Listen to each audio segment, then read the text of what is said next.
Résolution pour 2006. Revenons au réveillon.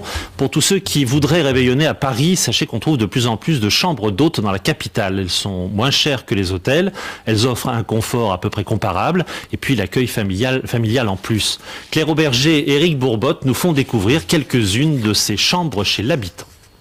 Bonjour. Ce couple de Californiens est venu à Paris fêter leurs 10 ans de mariage. Ils ont choisi de passer ce long week-end en chambre d'hôte chez Monique plutôt qu'à l'hôtel.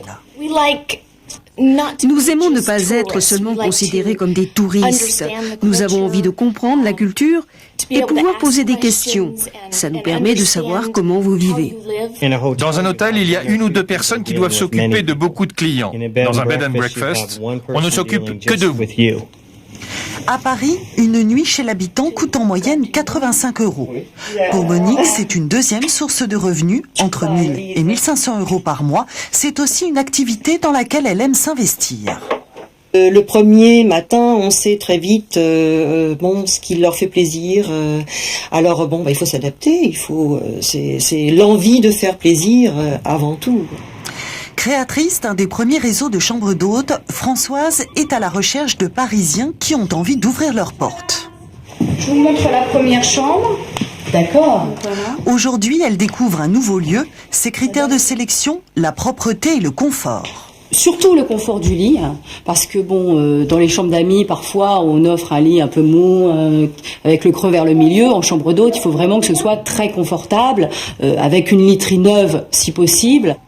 La salle de bain se doit également d'être irréprochable. Et puis ça c'est fait à neuf, vous l'avez Oui, fait elle est toute neuve. Vient ensuite le profil des hôtes et leur motivation. Il faut que vous me parliez un petit peu de votre famille, vos motivations en fait. J'ai 4 enfants et ça me permettait de rester à la maison et de m'occuper des enfants. D'accord. En ayant quand même une activité et de rencontrer des gens.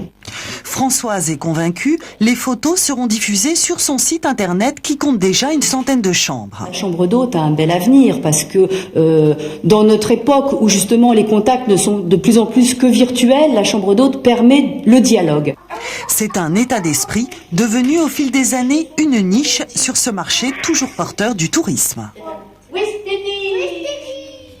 En ce moment, les plats de fête prennent la pause, comme on dit, les livres de cuisine